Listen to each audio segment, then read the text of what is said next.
Yeah. Do dudes bring in Pinterest? Is that a thing? Yeah, they do. But it's, usually the brides bring in the, I want him to look like this, and it's a picture of James Bond.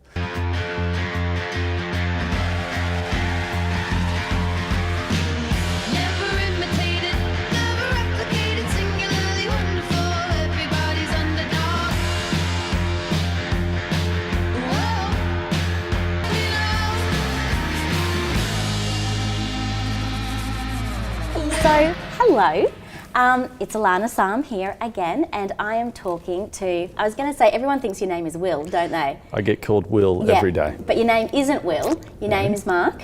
Yes. Yes, Mark Ferguson from Valor. That's right. Suiting, tailoring, what's the tagline?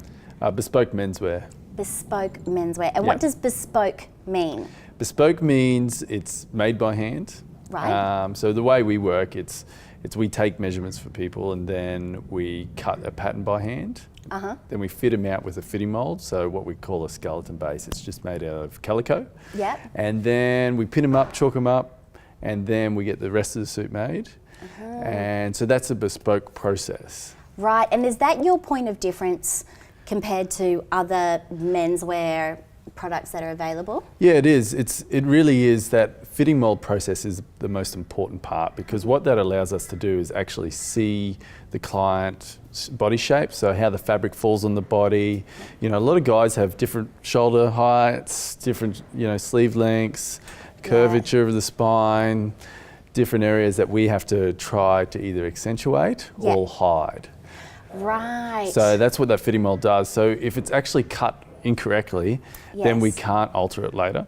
Yes. So I've been doing this 12 years now. So initially I used to just measure and then fit out with a finished garment. But we'll get in a good fit, and that's what other people do. But we wanted to go that next level, and so that's why we added that fitting mold process, and that's the difference between us and other people. What is your background? How did you come to create this? So I used to play basketball professionally, being 6'5". That surprises sort of me helped so much. So I couldn't find anything to fit me, and I was on a tour through Hong Kong and China, and got some tailor-made shirts made. Yeah. That was September 04. Yeah. And March 05 I started the business. So it was just a business idea. I mean, I was in basketball shorts 6 hours a day. Yeah. I can't imagine that. Like, you're always that Barney to me that's just always full on. And I'm like, oh, athletic Mark. Yeah. What does that look like? No one really knows that Mark anymore. You No. know? So it's been a complete transformation. And the basketball guys really didn't know what to take, or how to take it when I first started. What are you doing in suits? What does that mean? Yeah. So now, I've been doing it 12 years. They're like, oh yeah, you're pretty good. A fashion designer that does women's couture is limited to a celebrity something or other, the odd themed film, and a wedding. Yep. She can't make something, or he can't make something that someone can just wear to their office job in the city. Yep. You can kind of work for all kinds of people. Yep. Why do you choose to work in weddings? I choose to work in weddings because I love the energy. Yeah. And when I'm meeting with a couple, there's this great energy around it. They're excited, and it's great to be around. Yeah. And I find it easy to accommodate their needs. Yes. So we've got all the fabrics we need. We know the designs. Yeah. And it's an easy process for them. So yes. Generally, at the end, they go, "Oh wow, that was easy." Yes. And they go, "Oh well, tick." The box is ticked, and that's it. My menswear experience is somewhat limited because I'm dressing a 5-year-old boy and then a 7-year-old girl who wants to dress like a boy. Yes. And my husband, if it's not high-vis, he's probably not wearing it. But I've seen that the shirts kind of come in, it's like a neck size. Is that kind of how they come? They do, but we make a bespoke shirt as well. Yes, because I imagine you've got like all kinds of dudes, ones who CrossFit and ones who don't. The short, the tall, all of it. You can't just base it on one thing. No, and it's important to have a tailor-made shirt with a tailor-made suit, because you want to get the sleeve length right, essentially. Yes. So, a lot of guys do have shorter arms as well, so we make sure that sleeve length's right. If you see a guy walking along the street with his sleeves rolled up, it's normally either because they're too long or too short. So if he's tall, the sleeves are normally too short. If he's short, they're normally too long. And a bad fitting suit is terrible, because especially if you see someone at a wedding, say a guest, in a bad fitting suit, it's sort of like, well, who did he borrow it from? Yes. Is that his dad's suit? Is it Did a rental someone suit? die? Rent a suit. Rent a suit. Please, people, don't rent suits. Yes, It why is the don't we want worst. to rent suits? Well, everyone else has worn it before you. Yeah. You know, and it's been worn 100 times. like roller skates. It's you know, when they dry clean it, you know, depending on the dry cleaner, they normally just press the dirt into it as well, so they're stiff. It's normally made of polyester as well, so it doesn't breathe. Yeah. So it's going to sweat. You're going to sweat in it, and it's not going to look good. It's not going to feel good. Yes, I've seen sometimes people say, you know, it's higher, but they come out and they do a fitting and they adjust. You can't be taking jackets in, out, up, down, sleeves. There's only so many times. No, that's it. And then one of the most important things is that the shoulders are actually fit correctly, because what it's about is about creating the V on the client. So Where's the V? the V, so bigger in the shoulders, smaller Right. in the waist. Right, so it's not like a V there. No, It's a V. like there. Oh, So V that's that way. that's what every guy wants. Okay. So it's about accentuating that. So, but yeah, doing the alterations on the rental suits just don't work. And you know, if the bride's spending $2,000, $3,000, $4,000 upwards on their dress, hiring a suit just doesn't make sense. And what it actually does, it actually cheapens the dress. So if you've got, you know, a rubbish suit next to it, you got an amazing, stunning bride and an amazing, you know, lace, beautiful, detailed dress. And an average suit, well, And it makes it dudes look do cheap. get overlooked all the time. It's like, oh, it's all about the bride and the this and the that. Yeah. And there really is a market where, like, I know, okay, yes, my husband's mostly in work gear Yeah. because he works all the time, Yeah. and his job isn't the same as your job. Yeah. But when he is getting dressed up, you know, he's like, oh, I think I might just get my nails done. I might, you know, Do the hair. yeah, You know, he's like, you know, 80% beard, but he's like, oh, I might just go get a facial. And I'm like, for that? yeah. You just get a facial. Get the on. trim. Get the trim out. Well, yeah, beard sculpting is Yeah. a thing these days. Absolutely. It needs to be tidy. Yes, the dress watch, like, it's nice that when you're going to do it well. Yeah, do it properly. Do it properly. Yep. And so you've got, so made to measure Yep. is quite a big deal. I've heard terms of like off the rack and things like that. What are the other options? So you got off the rack is where they just have off the rack sizes, like you go in and you try on a suit and they can adjust a little bit. Made to measure is the sort of next step up, where they try on a jacket. Yeah. And then they can adjust some sleeve length, leg length, you know, a little bit through the stomach and that sort of thing. But they can't. And is it like snaps and buttons, or is it you actually getting in there and cutting and snipping and sewing? No, it's more pinning up and that Right. sort of thing. And then the made to measure, then they get that suit made for that size. But with the made to measure, they actually can't change the shoulder shape or the pitch of the sleeve or anything like that. So that's the difference really between the bespoke and made to measure. So bespoke's just that extra level of detail and care. Yes, and you do something called a masterclass. Yes. Which is amazing, and I've been there. Yep. I was actually surprised that it's not always expensive doing things made to measure or having things adjusted from off the rack as you would think. You know, you could spend a lot of money just going to a department store and buying something off the rack that doesn't look good on you. At least you're prioritising things this way. Well, that way, and with the department stores, they don't actually care. Yes. So you go in there and you say, you know, I want a suit for a wedding, and you're dealing with a casual employee who has limited experience and just really wants to give you a suit and don't really care whether it fits you or not. And they're teenagers at uni that are doing like environmental something or other, nothing to do with. That's it. And so unless they're really good or they want to have a career in fashion or retail, then those guys aren't the best people to go talk to about your wedding suit. No. And I was in there one time and a couple were looking for a black suit. And this assistant was showing them a dark grey, a charcoal suit. And she's going, that's black. And the couple's going, no. that's grey. Yeah. And no, that's black. I'm like, no, it's grey.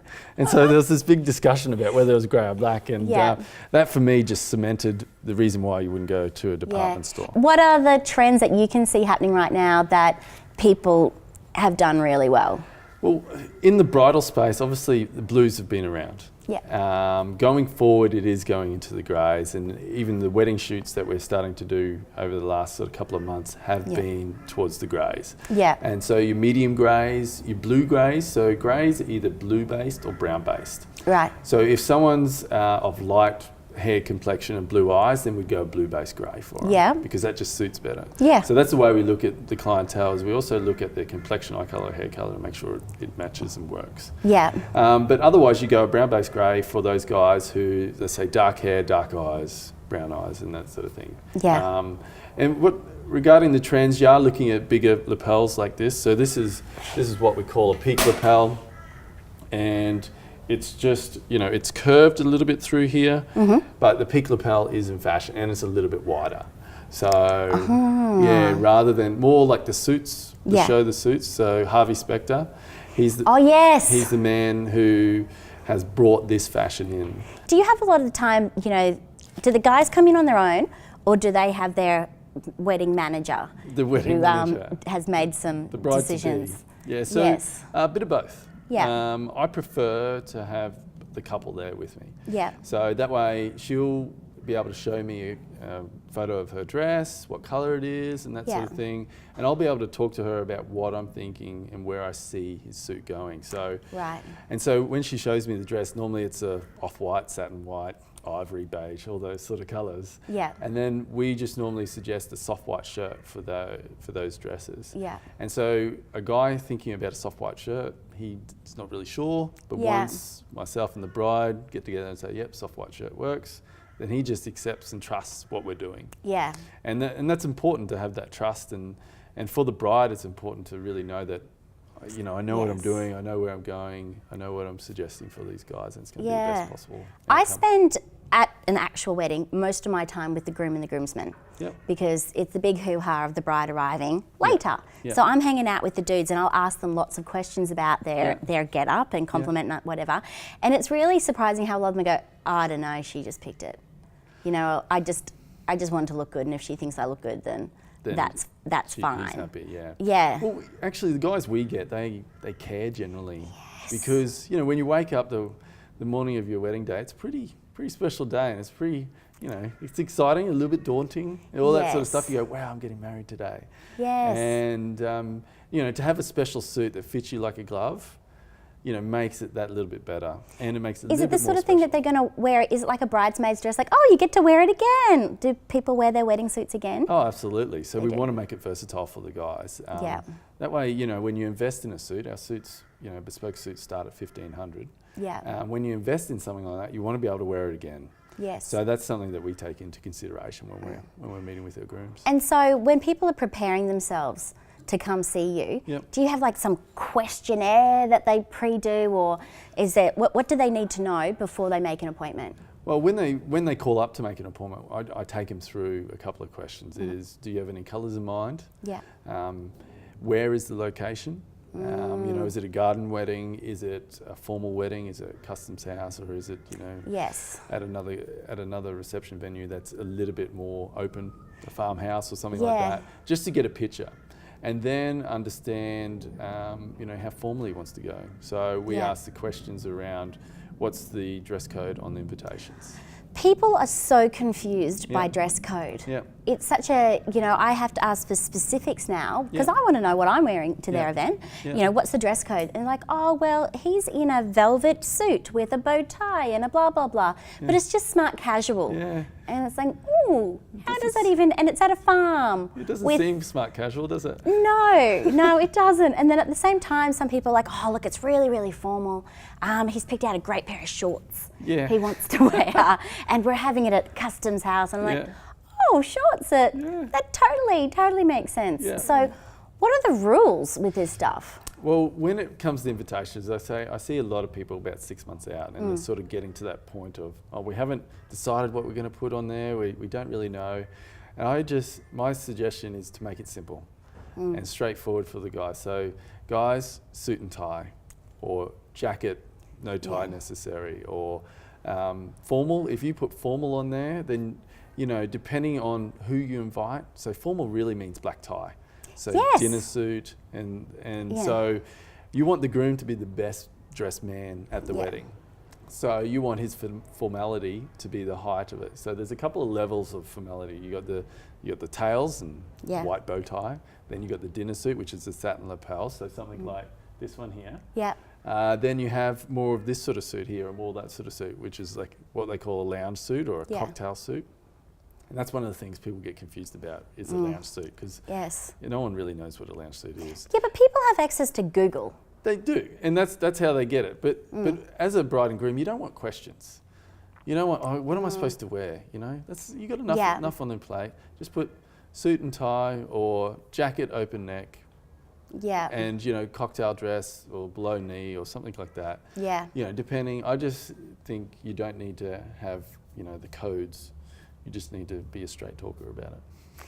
What stage in the process should someone be becoming aware of arranging a suit? I normally say at least 3 months out. Okay. So that gives us enough time, for us personally, it gives us enough time to choose the colours and choose the fabrics and the style and design.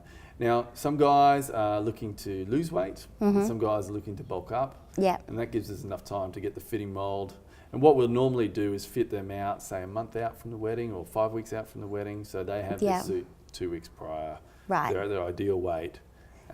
We've managed and altered it and adjusted it as much as we can just prior. Just prior. Just prior, but you know, we're getting a lot of guys around 6 months out, which is good. Yes. I've had guys come a week before. Yeah. I've been able to handle it. Yes. You know, I can do 7 to 10 days. Under pressure. But if there's grooms out there that actually have had troubles with other suit makers and that sort of thing and need a rescue, then they can come to me and we can make stuff happen. Well, I imagine that would happen is, you know, sometimes someone would have a chat, they go, oh, I like the idea, but I can't see the value in the investment. Budget, they go somewhere else. Does it always work out? I've had a couple recently come back, and it was like, we need this, you know, within the month. It hasn't worked out, and that sort of thing. And could you do it? Yeah. We can make stuff happen. I've even, you know, flown over to Hong Kong to pick up a suit for someone to make sure that it happened in time. You know? Right. So we're the kind of people that will just make stuff happen. Thank you, Mark. Thank you so problem. much. And if anyone wants to talk to Mr. Valor or Mr. Ferguson, you can look them up on their website, their socials, and ask questions if you've got them, or pop into Milton. Yeah, and I've got probably one thing to add is that we've got Will Valor Groom is our Insta page. Yes. So that's a good thing to get on, because it's purely wedding inspiration and what we do, what our clients in our suits for the weddings. All that stuff. Thank you. No problem.